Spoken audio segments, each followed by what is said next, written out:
Okay, very bizarre ending to the Packers-Eagles game. Let's set the stage right here with just 20 seconds left on the clock, so I've paused it right now. The Packers have no timeouts. Weirdly, the Eagles at this spot in the field decided to go for it with only around 33 seconds left. I didn't get why they didn't punt the ball and pin Green Bay deep, but now because they go for it and don't get it, Green Bay has an opportunity. Jordan Love executes this play really well. He didn't have a great night, but he did play well down the stretch. Gets the ball to here. They're able to spike it with 5 seconds left, which sets up this situation. So again, I paused it right here. You're down 3 points. You can try a 64-yard field goal. Kickers have been making very long field goals this year with the kind of, is it the new K-ball rules or is it just a coincidence? I don't know. However, Brandon McManus is not one of those kickers who's casually making 64-yard field goals, and it's in the 20s in Green Bay. So that's another factor.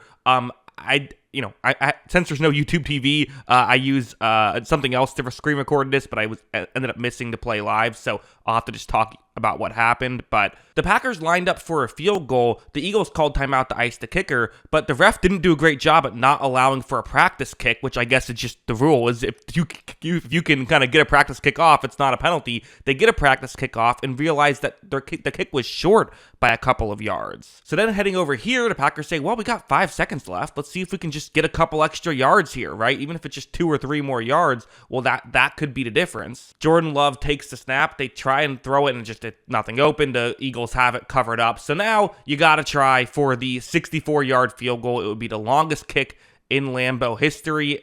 And again, the longest outdoor field goal of all time is 65 yards done this year. Given the weather, it's going to be tough. We saw McManus miss one earlier, so he's really going to try and put all his leg into this. And on top of it, it's just a missed, not a great hold. And yeah, that goes very far wide. You can see the angle here where it's just, the hold isn't great, right? Or it's not really a hold, it's the snap that's not great, I should say. Actually, a good hold by the holder to, try and make it work, but just taking the rhythm off. McManus already has to put all his muscle into that. Any slight movement and it's going to go haywire, and that's basically what happened. So yeah, crazy situation, but ultimately, Eagles end up victorious after all of that.